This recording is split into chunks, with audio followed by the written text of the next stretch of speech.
PKL di PT Kombas Digital International itu nggak enak. PT Kombas itu kejam, PKL-nya berat. Kenapa? Karena setiap hari ada tugas.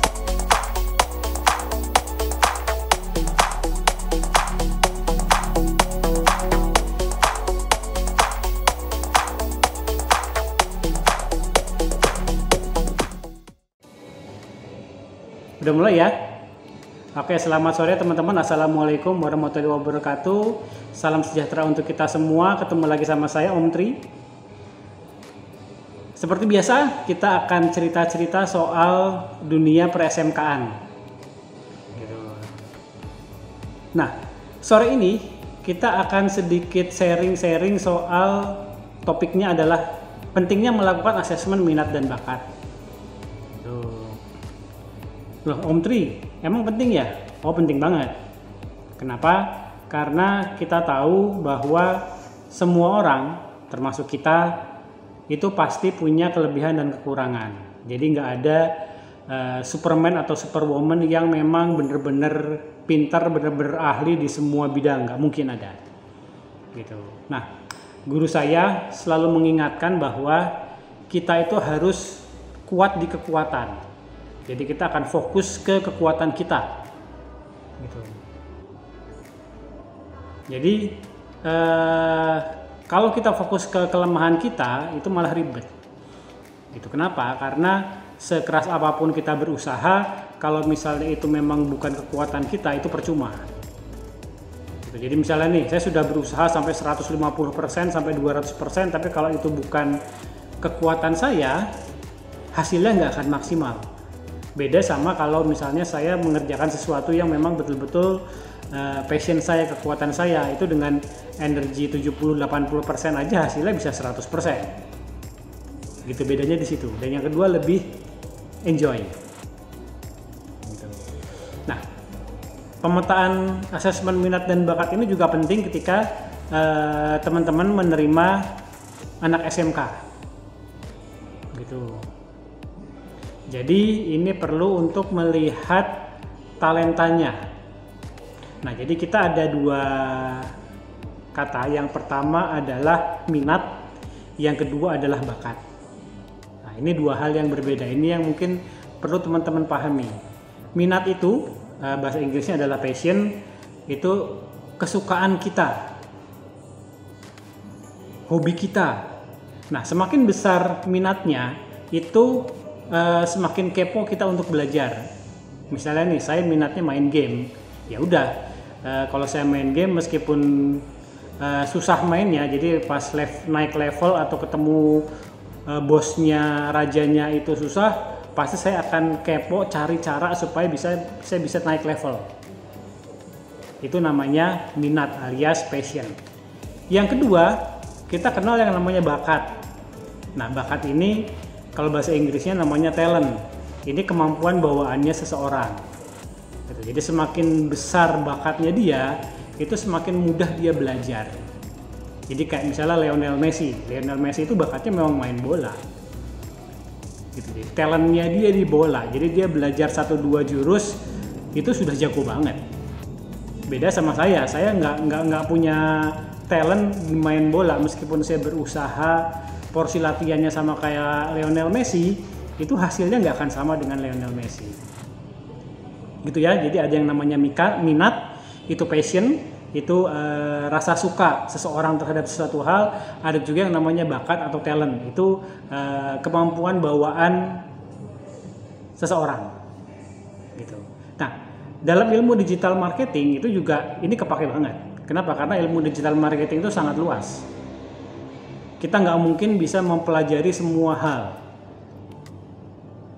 gitu. Nggak mungkin kita jago di sosial media, Facebook, Instagram, TikTok, YouTube semuanya. Terus pada saat yang bersamaan kita jago di marketplace, Shopee, Tokopedia, Bukalapak. Saat yang bersamaan kita juga jago di website, Blogspot, WordPress, Medium, Isu, dan yang lain-lain. Nggak mungkin. Gitu. Jadi kenapa? Karena memang semuanya butuh waktu. Belum tentu kita sanggup mempelajari semua hal pada saat yang bersamaan. Makanya kemudian guru saya bilang kita harus kuat di kekuatan. Jadi kita bisa fokus Nah, itu ya teman-teman ya yang dipahami ya. Nah, apa manfaatnya buat anak PKL? Anak PKL ketika kita mengetahui minat dan bakat, itu bisa mempersingkat masa pelatihannya. Jadi anak PKL nggak perlu belajar semua hal.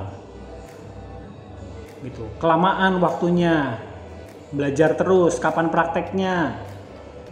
Gitu. Karena seperti di video saya sebelumnya, masa PKL kalau di PT Kombas Digital International ya, itu ada rumusnya.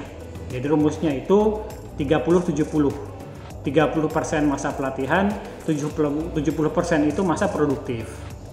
Jadi kalau misalnya PKL-nya dia 3 bulan, berarti maksimal dia masa pelatihan itu cuma 2 minggu. Sisanya itu masa produktifnya dia, masa saatnya dia bekerja. Kan PKL itu sama aja dengan latihan kerja. Kalau kebanyakan teorinya, kebanyakan materinya, kebanyakan pembekalannya, kapan dia kerja. Gitu. Nah, jadi dengan asesmen minat dan bakat ini, kita bisa mempersingkat masa pelatihan PKL-nya. Jadi siswa PKL itu nggak perlu belajar semua hal dari A sampai Z, nggak usah.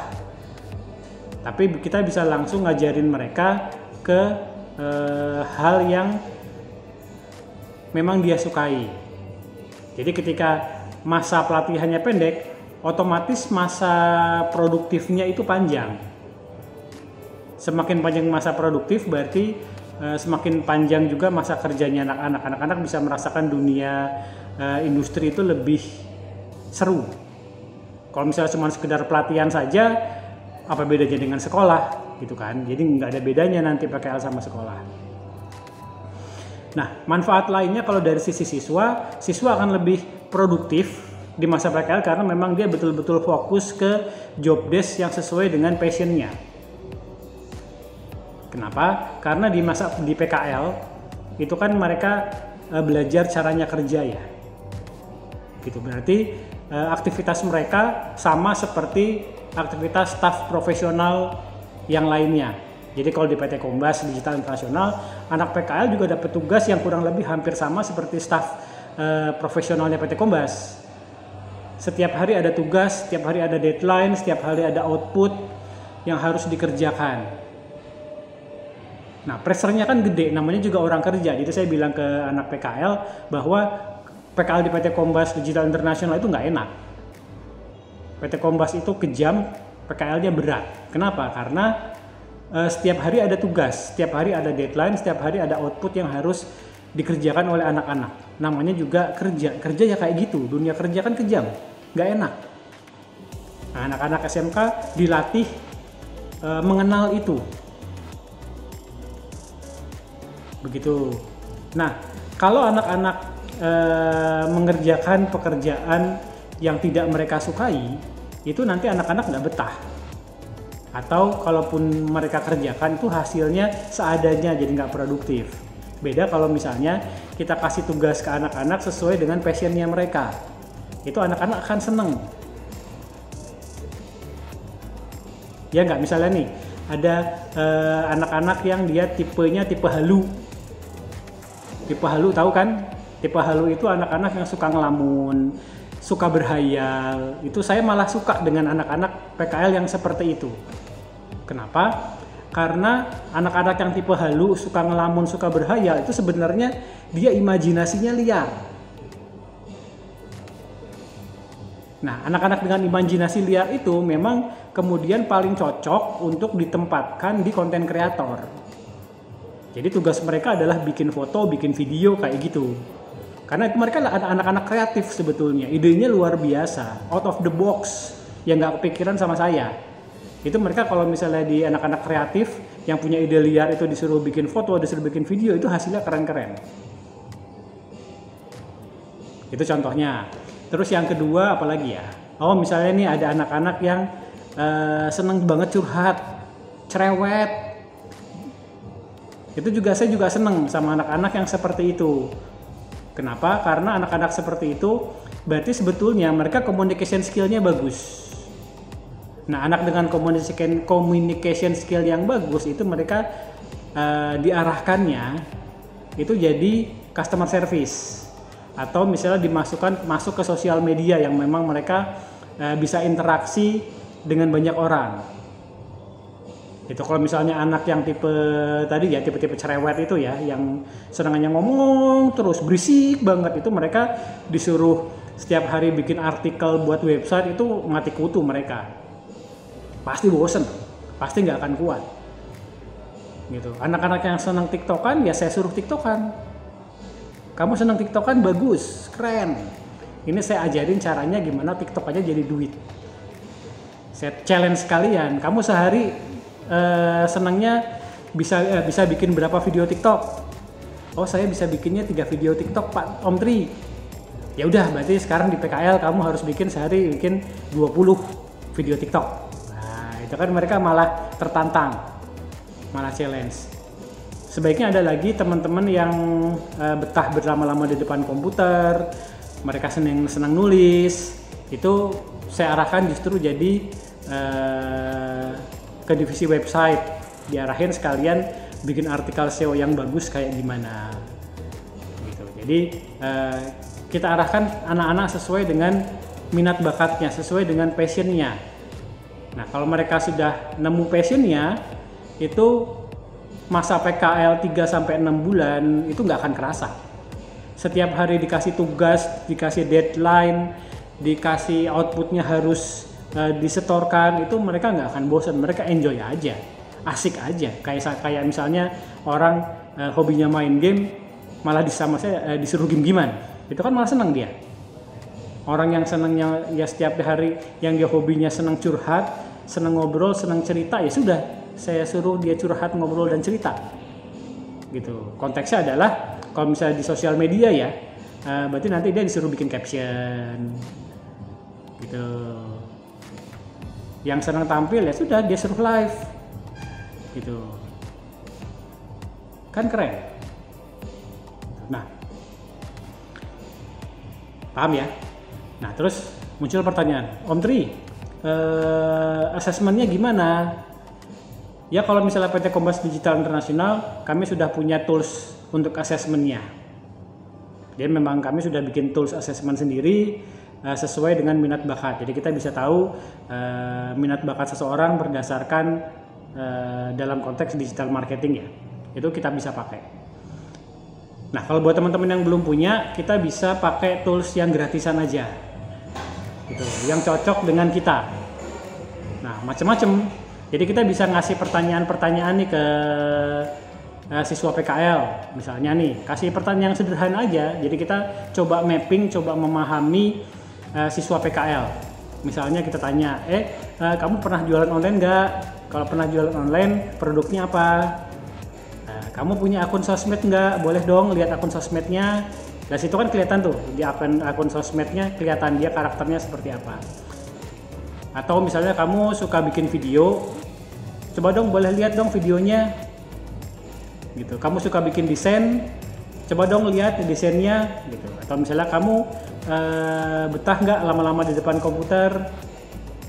Atau misalnya kalau kamu belanja online, kamu telaten nggak pilih barangnya, atau misalnya asal pilih aja. Gitu. Nanti orang-orang yang punya ketelatenan, ketelitian ini kalau saya dimasukin nanti ke bagian kargo dan packaging. Nanti karena dia punya telaten kan, dia nanti nyortir barangnya bagus tuh. Gitu. Kamu betah nggak ngobrol berlama-lama, atau misalnya betah nggak dengerin orang curhat kalau teman kamu lagi curhat. Gitu. Atau pertanyaan-pertanyaan ringan yang sesuai dengan kebutuhan kita. Itu. Jadi kita bikin assessment dulu minat bakat anak-anak tuh seperti apa. Gitu, supaya nanti kita nggak salah menempatkan orang. Gitu, orang yang senang curhat, senang ngobrol, kita tempatkan di bagian yang dia kerjaannya nulis artikel terus. Ya dia nggak akan betah dong. Gitu, makanya nanti hasilnya juga nggak maksimal.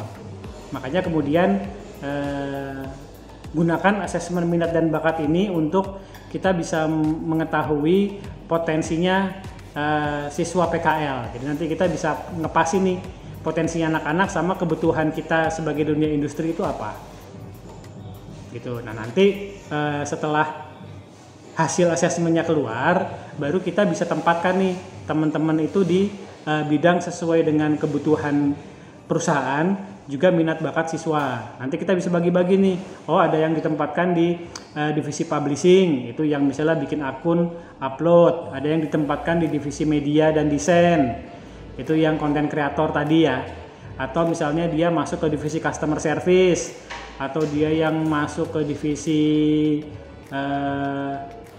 atau misalnya bisa dibagi juga berdasarkan jalurnya nih, ada yang sosial media, ada yang website, ada yang marketplace. Itu nanti sesuai dengan kebutuhan kita dan disesuaikan dengan passionnya anak-anak siswa PKL. Nah kalau udah gini, masa PKL di tempat kita itu akan jadi masa yang betul-betul menyenangkan buat siswa, dan juga produktif buat kita sebagai dunia industri. Gitu. Jadi nggak ada cerita kemudian anak-anak nggak betah, kabur, minta pulang, tuh nggak ada. Yang ada mereka malah minta nambah ke kita. Oke teman-teman, mungkin itu aja yang bisa saya sampaikan sore ini. Terima kasih. Seperti biasa kalau misalnya merasa postingan ini bermanfaat, silakan di like, di share, di komen. Kalau ada pertanyaan tinggalin aja di komen di bawah ini atau kontak saya langsung. Oke gitu aja teman-teman untuk materi sore ini. Selamat sore, assalamualaikum warahmatullahi wabarakatuh.